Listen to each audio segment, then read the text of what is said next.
Alors bonjour à tous, on se retrouve pour le 9e cours, avant-dernier. C'est la suite, donc maladie et contagion. Préalable, la médecine psychosomatique. Le paradigme psychosomatique nous permet de faire la différence entre pathologie et maladie, et c'est absolument fondamental. Les pathologies sont des somatisations ou biologisation de stress psycho-affectif violent, un peu comme la mise en service de la soupape de sécurité d'une cocotte minute sous pression excessive. Les maladies sont des réparations guérisons qui nous ramènent à la santé. Les pathologies peuvent subsister des années. Il peut s'agir de tumeurs, de lises ou caries, dents, os, muscles, tendons, d'ulcérations, de troubles paralytiques, de troubles endocriniens, de troubles sensoriels, troubles visuels, surdité, acouphènes, de certaines névralgies, névralgie faciale, sciatique, lumbago, de dépression, voire même de schizophrénie ou sortie du réel. Il n'y a jamais d'inflammation ni de bactéries à l'occasion d'une pathologie. Nous pouvons observer en général un discret amaigrissement, même si l'obésité est paradoxalement une pathologie, une tendance à l'hypertension et à la tachycardie, une baisse de l'appétit et du temps de sommeil, une relative fraîcheur de la peau et des extrémités, une alcalose sanguine et une augmentation du RH2. Je vous rappelle, le RH2, c'est donc une constante bioélectronique qui permet de mesurer l'état d'oxydation, d'oxydoréduction. Voir le cours que j'ai publié assez récemment sur la bioélectronique. Les maladies, au contraire, se caractérisent toujours par une inflammation plus ou moins importante, par œdème intracellulaire et très souvent des douleurs. Il est important de souligner que le démontage d'une tumeur se traduit là aussi par un œdème qui peut faire doubler le volume de la dite tumeur en quelques heures au début. Cette brutale augmentation de volume provoque bien souvent des désagréments et des troubles fonctionnels, comme par exemple une occlusion par une tumeur digestive, et affole de ce fait le corps médical officiel. En plus de ces phénomènes inflammatoires, la maladie se manifeste par un ressenti de fatigue intense, une baisse de la tension artérielle, un ralentissement du rythme cardiaque, très souvent une reprise d'appétit associée à une légère prise de poids, un réchauffement de la peau et des extrémités avec souvent de la fièvre, une acidose sanguine avec un RH2 qui reste encore élevé. Nous n'insisterons jamais assez sur le fait que les cancers ne sont jamais dangereux pour la vie en soi, à condition de ne pas manquer d'antioxydants, vitamine C et vitamine E naturelles. Ces vitamines sont essentielles pour que les microzymas puissent travailler correctement, sans altérer jamais les fonctions vitales. Faute de ces éléments essentiels pour eux, les processus pathologiques, comme les maladies guérisons, peuvent être inadéquats et dépasser les besoins. Si la plupart des animaux synthétisent la vitamine C, ce n'est pas le cas de l'être humain comme de tous les primates, des lapins, des cochons d'Inde, etc. Il est donc essentiel pour nous d'être complémentés. Alors attention, quelques idées reçues. Les vitamines ne sont pas des médicaments miracles amenant à la guérison. Elles n'agissent pas directement sur les lésions. Elles ne font pas fondre les tumeurs par enchantement. Ceux qui prétendent qu'à forte dose et par voie injectable, la vitamine C devient un oxydant au même titre que la chimiothérapie racontent des âneries. Plusieurs couches de peinture blanche sur un mur n'ont jamais donné une couleur noire. Les vitamines agissent simplement en facilitant le travail des microzymas. Sida, bronchite aggravée, pneumocytose ou autre. Il est fréquent de constater l'apparition de bronchopneumopathie grave et même souvent asphyxiante avec perte d'une partie de la capacité respiratoire, chez des personnes qui ont été étiquetées préalablement VIH positif, le fameux SIDA. Bien sûr, selon la médecine officielle, ces personnes présenteraient une immunodéficience qui les fragiliserait et expliquerait la gravité de ces atteintes. La faute est attribuée au prétendu virus et aux autres méchantes bactéries qui les ont accompagnées. Oh les vilaines! Comme me disait si justement Alain, il faut arrêter la diabolisation de ces petites bébêtes. À mon avis, le sida n'existe pas en soi. Ce n'est pas une maladie particulière, mais un délire au sens des lectures de la réalité médiatique. Au même titre que le couillonavirus actuel. Il a été mis en place artificiellement par des personnalités politiques, le ministre de la Santé des USA dans les années 80, qui n'avait aucune compétence médicale et a pourtant affirmé que le virus VIH en était responsable, puis relayé par les médias. Pour faire croire à une épidémie, et donc une montée du nombre de personnes contaminées, on a progressivement associé au sida plus de 40 maladies différentes, comme l'herpès, le zona, les mélanomes, la tuberculose, etc. Pour faire croire à sa gravité, des thérapies classiques antivirales mortifères ont été administrées, surtout au début, dont certaines sont de véritables chimiothérapies effroyables, comme le célèbre AZT. Il faut ajouter bien sûr à cela tout ce qui peut contribuer à un affaiblissement de la vitalité. L'usage des poppers chez les homosexuels, substance hyperoxydante utilisée pour favoriser la pénétration. Une alimentation moderne qui est souvent déjà carencée. Par ailleurs, le traumatisme lié au diagnostic et au pronostic suffit pour générer un scorbut massif. Nous savons en effet de manière scientifique que chaque stress double les besoins en vitamine C. Dans cette mésaventure, les stress sont innombrables, la peur de la mort, l'isolement et parfois même l'exclusion, la culpabilité d'avoir contaminé un tel ou une telle, la dévalorisation en lien avec cette notion d'être pestiféré. Procédé qui est toujours d'ailleurs d'actualité aujourd'hui. Les méthodes sont toujours les mêmes, vous savez. Le stress, responsable d'une atteinte broncho-pulmonaire, est ce que l'on nomme en psychosomatique la menace sur le territoire. Toute situation qui nous pompe l'air, selon le langage populaire familier, est susceptible de provoquer ce type de pathologie. Bien sûr, l'annonce de la séropositivité au VIH est en soi une menace monstrueuse sur le territoire.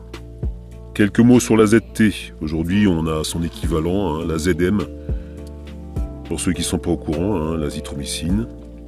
Donc la ZT est une chimiothérapie proposée à l'origine pour le traitement des leucémies. Sa toxicité effroyable a provoqué une véritable hécatombe chez les malades qui l'ont expérimentée, au point que le laboratoire a dû abandonner sa commercialisation. L'émergence du sida, ils ont senti une bonne odeur passer, comme on dit, a permis de le ressortir et de le rentabiliser. Les personnes étiquetées sida étant en parfaite santé au début, elles l'ont relativement bien supporté, mais elles finissaient quand même par mourir au bout de 2 ou 3 ans. Mais bien sûr, c'était le sida, et non le traitement, qui était accusé de leur mort. Quand par bonheur un séropositif peut sortir de la peur de la médecine officielle, il va vivre, en plus de sa fièvre et de sa bronchopneumopathie, dont l'intensité est proportionnelle à l'intensité du stress d'origine. Donc il va vivre des céphalées intenses liées à la guérison des foyers de Hammer correspondant dans son cerveau. Toute guérison, à quelque niveau que ce soit, se traduit par de l'inflammation, c'est-à-dire un œdème gonflement intracellulaire localisé. Ces phénomènes vont avoir tendance à réactiver la peur et l'angoisse. Le processus de guérison est alors interrompu, ce qui diminue momentanément l'inflammation, les céphalées et l'intensité des symptômes de maladie. Cette amélioration apparente fait repartir le travail de guérison, l'inflammation et les céphalées repartent, et ainsi de suite. C'est ce qu'on appelle, en psychosomatique, un conflit en balance, à savoir un conflit qui se réactive régulièrement. Et puis on va baptiser ça des maladies chroniques. À moins d'un accompagnement par un thérapeute sérieux, d'une complémentation suffisante en vitamines C, E et B, et d'une intense vie spirituelle, l'évolution sera bien évidemment chaotique et plus qu'inconfortable. Et ce n'est pas la faute des microzymas ou des bactéries, mais bien de notre médecine officielle et de ces grands prêtres que nous déifions un peu trop. Alors comme exemple de grands prêtres, nous avons, à l'heure actuelle, bien sûr, chaque époque a ses prêtres. Saint Raoul, vous savez, le grand sauveur de l'humanité. La primo-infection tuberculeuse. Cette maladie se produit habituellement entre 3 et 8 ans. Elle se caractérise par un léger fébricule plus net le soir, de la toux fréquente, de la fatigue, une diminution des performances scolaires, et ce pendant des mois. Elle passe facilement inaperçue car elle touche des enfants fragiles et souvent malades. Elle est retrouvée plus tard chez l'adulte, lors d'examens radiographiques systématiques, devant la présence de cicatrices sur l'image des poumons. Le diagnostic est posé par le virage de la cutiréaction à la tuberculine et éventuellement par la recherche de bacilles tuberculeux dans les crachats. Ces dernières années, des antibiotiques antituberculeux sont proposés par les médecins pendant des mois, ce qui n'arrange pas la situation, au contraire. La pratique du BCG précoce aujourd'hui a modifié son incidence, sa fréquence apparente et ses manifestations. L'abandon de cette vaccination va sans doute amener sa réapparition, ce qui ne veut pas dire que le BCG soit une bonne pratique. Pendant des années, elle a été attribuée à la contamination de l'enfant par un adulte.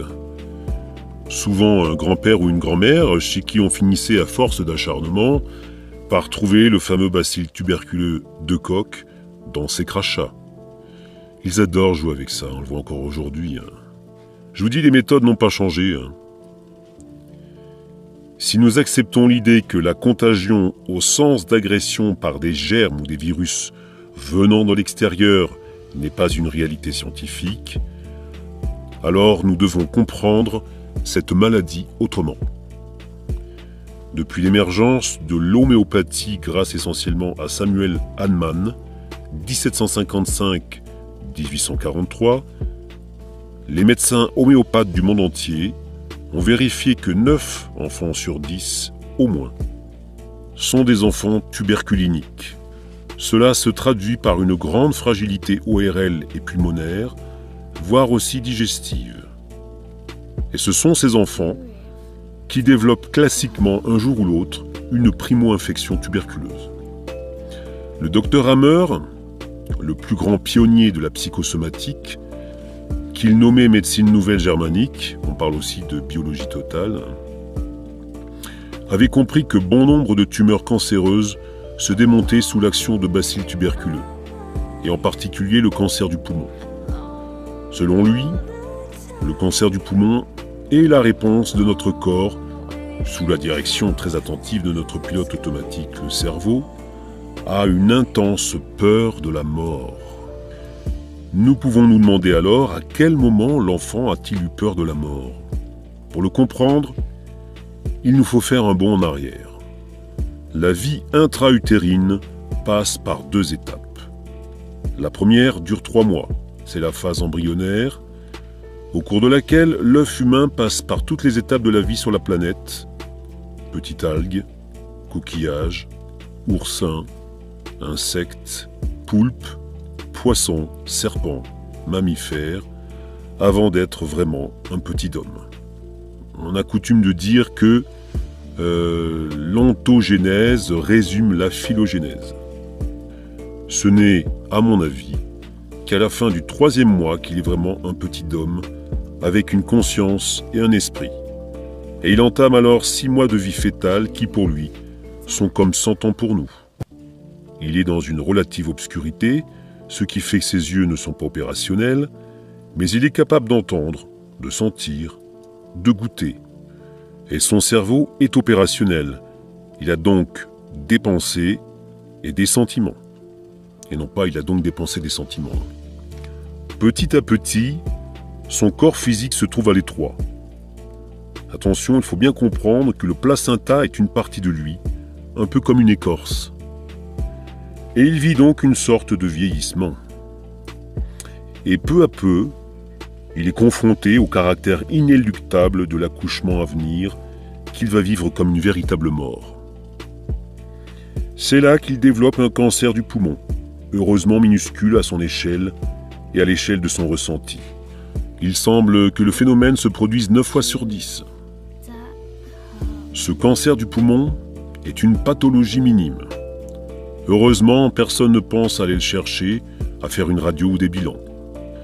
Dans l'optique de la médecine officielle, vous pouvez imaginer les catastrophes que cela engendrerait.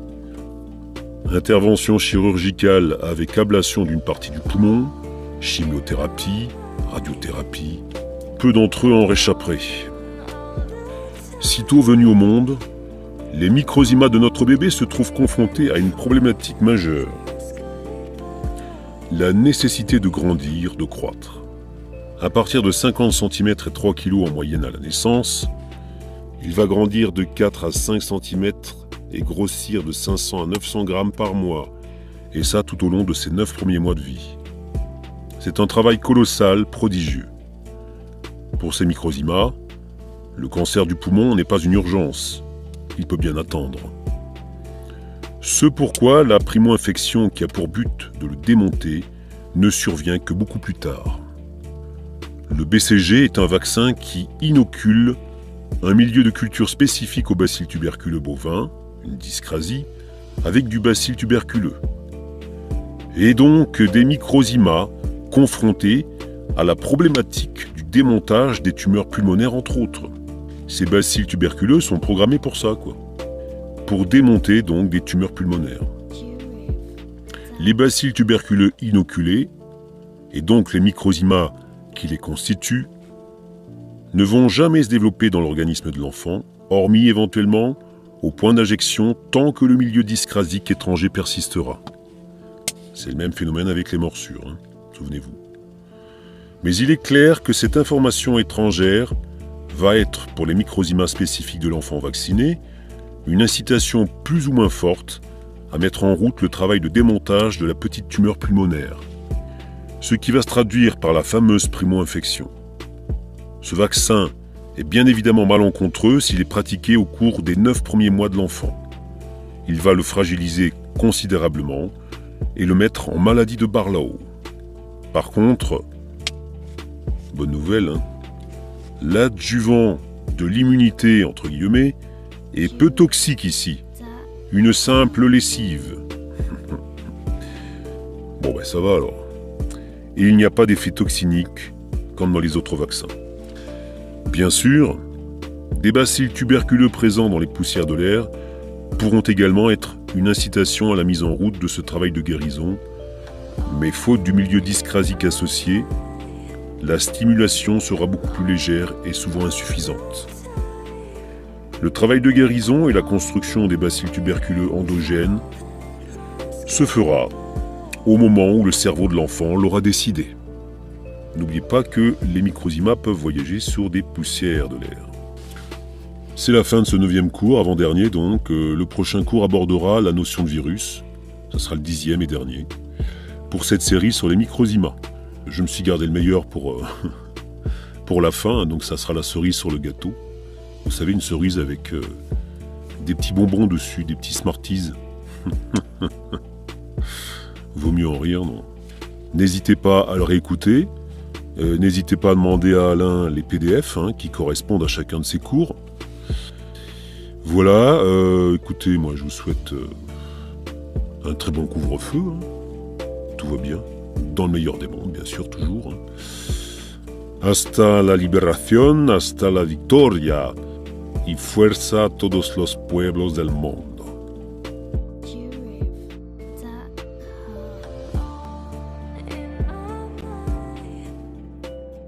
Moi, j'ai voulu faire quelque chose qui était mon chemin de fille à moi, de femme à moi. Et j'ai rencontré au travers de ce voyage-là, de cette guérison-là, des femmes exceptionnelles que j'appelle mon collier de perles, qui sont toutes québécoises, qui au travers de ce voyage-là, m'ont appris à maîtriser les symptômes, la maladie comme telle, et à remonter à la source.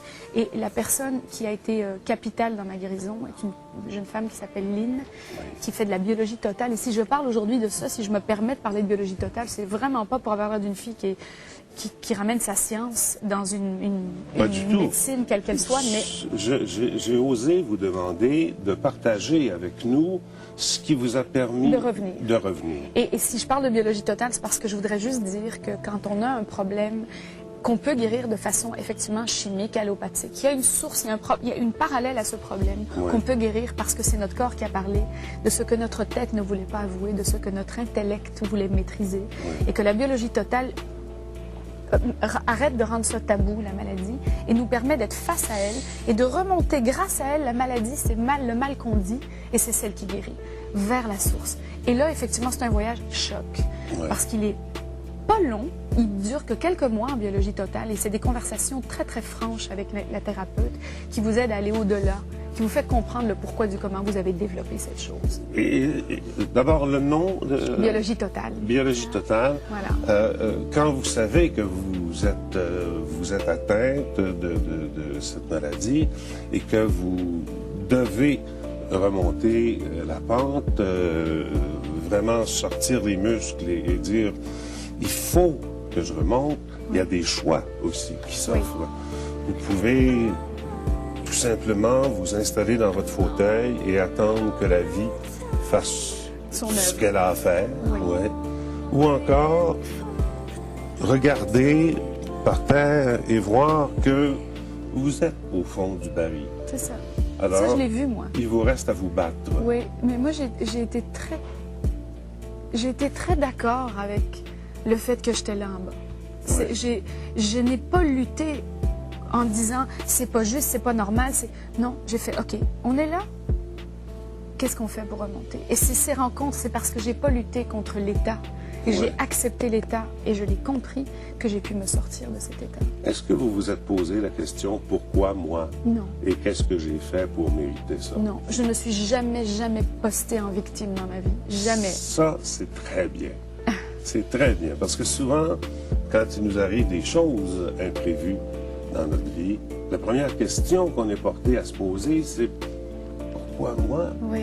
Qu'est-ce que j'ai fait? Certains vont vous parler de karma. Oui, ou entre autres. Oui, d'autres vont vous parler de fatalité. Moi, je crois beaucoup à notre destin, mais au fait que nous sommes les artisans de celui-ci. Et qu'on se fait toutes sortes de choses. On est contenu de toutes les plus belles images et de toutes les plus laides. Et nous sommes le projecteur. Nous envoyons ces images dans notre vie. Alors, c'est vous qui décidez quelle image? Je suis certaine qu'on est... On met en scène nos croyances. Oui. Et donc, on n'a qu'à changer le film quand on n'est pas d'accord avec lui. Ou sortir de la salle. Oui, c'est ça.